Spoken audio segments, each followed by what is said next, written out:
qu'elle nous a dit, est-ce qu'une église de 2000, 3000, 4000 personnes, c'est toujours une église maçonnique ou démoniaque? Qu'est-ce qui prouve que je suis dans une bonne église? J'aime beaucoup cette question, c'est trop difficile. Sœur Liliane va répondre à cette question. Qu'est-ce qui te prouve, Sœur Liliane, que tu es dans une bonne église? L'enseignement, très bien. Quoi encore? L'enseignement, c'est la base, hein, on est d'accord. C'est l'enseignement. Et j'ai toujours dit ça, il y a deux choses. J'ai toujours dit, qu'est-ce qui prouve que je suis dans une bonne église? Il y a deux choses. L'enseignement, oui, c'est l'une. Et la deuxième? Et l'eau qui sort du robinet, les robinets. Non, l'eau qui sort du robinet, c'est ça l'enseignement. Et les robinets.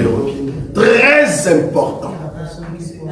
Deux choses qui prouvent que tu es dans une bonne église.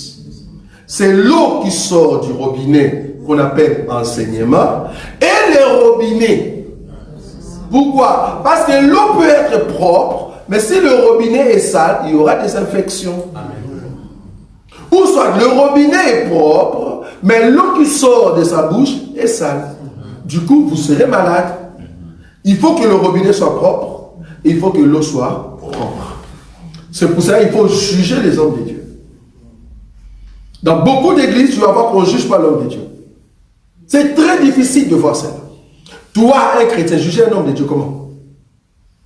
Or, nous ici, l'homme de Dieu, on doit le juger par ses comportements, parce qu'il doit être un modèle. Mais dans beaucoup d'églises, les fidèles n'ont rien à dire contre le pasteur. C'est parce que c'est un chef coutumier. J'ai même dit, j'ai vu une parole sur, je crois, Facebook. Il y a une soeur qui a dit, comment se fait-il les églises d'aujourd'hui? C'est seulement l'homme de Dieu qui est riche et le peuple sont pauvres. Est-ce qu'on peut répondre à cette question? Comment se fait-il les églises d'aujourd'hui? Quand on dit les églises des justes, ce n'est pas nous, ça vous savez. Hein? Dans ces églises-là. Comment se fait-il que le pasteur que vous avez connu, il avait 2 pantalons, vous avez souffert ensemble, mais paf, le pasteur souffre. Bon, on n'a pas dit généralement, hein, papa d'Indien. Sinon on va tomber dans le mensonge. Mais souvent, dans ces églises-là, c'est le pasteur qui devient le plus riche. Pourquoi? Ça, vous savez, vous avez la réponse. Pourquoi? Qu'est-ce qui fait que ces pasteurs-là s'enrichissent et le fidèle reste pauvre? Vous avez la réponse.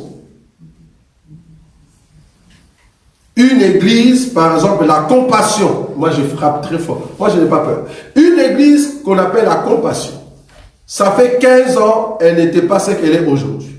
Et puis, du coup, paf, l'homme de Dieu est devenu millionnaire. Une église comme Porte des Cieux. Ça fait 20 ans, elle n'était pas comme ça.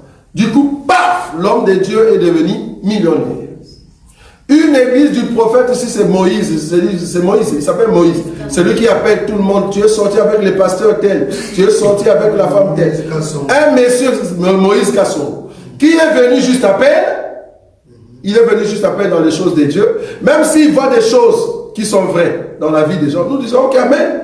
Mais tu nous amènes nous. Une personne qui est venue à peine, qui est venue, je ne sais pas moi, de l'Est, paf, la personne a des dupes, des maisons.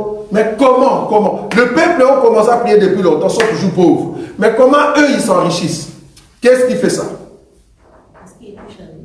Pardon? C'est pas seulement la de fétiche. C'est parce que le peuple n'a pas l'enseignement. Parce que si le peuple avait l'enseignement, pourquoi je dois te donner l'argent? Tu as prophétisé sur moi. Pourquoi je dois te donner l'argent? On leur a dit, on ne vient pas main vide dans la maison de Dieu. Dans la maison de Dieu ou auprès du prophète. Mais attendez. L'offrande du prophète. L'offrande du prophète. Donc je ne peux pas prophétiser sur toi si tu ne me donnes pas l'argent. En d'autres termes, dans un terme commercial, on appelle ça la commission. Oui ou non? Oui. C'est une commission. Je ne peux pas te donner la prophétie si tu ne me payes pas. Or, la prophétie vient de Dieu, non? C'est Dieu qui a donné la prophétie. Et moi, je veux te dire la révélation de ta personne. Moi, je suis commissionnaire.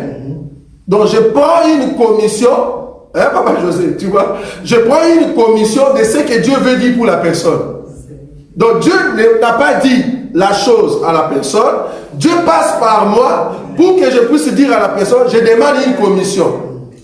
Donc je ne peux pas. C'est comme si on dit comme au Congo, hein, montre-moi là où on vend la maison. Ah, je ne peux pas te montrer, il faut que tu me donnes la commission. Donc les pasteurs sont devenus des commissionnaires. Des prophètes, ce sont des commissionnaires. Donc, j'ai une prophétie concernant ta vie, donne-moi d'abord ma commission, comme ça je vais te donner la prophétie. Et c'est comme ça que ces commissionnaires sont devenus riches. Et les hommes, ou soit le peuple, ils pensent que c'est vrai. Il faut donner la commission des hommes de Dieu. Ils ont oublié, au fait, Romains, chapitre 12. L'offrande qu'on doit donner, ce n'est pas de l'argent, c'est notre vie. On ne vient pas main vide auprès du prophète. Le prophète en question, ce n'est pas l'homme. Ce n'est pas Moïse, ici c'est Moïse. Non, le prophète en question n'est rien d'autre que qui? Jésus. Donc je ne viens pas main vide, c'est-à-dire j'amène au fait mon cœur, ma vie à Jésus. J'ai déjà donné ma vie à Jésus, je n'étais pas venu main vide, j'ai donné ma vie à Jésus. Donc Jésus doit me dire tout ce qui se passe dans ma vie. Je ne sais pas si vous comprenez ce que je dis ici. Très important.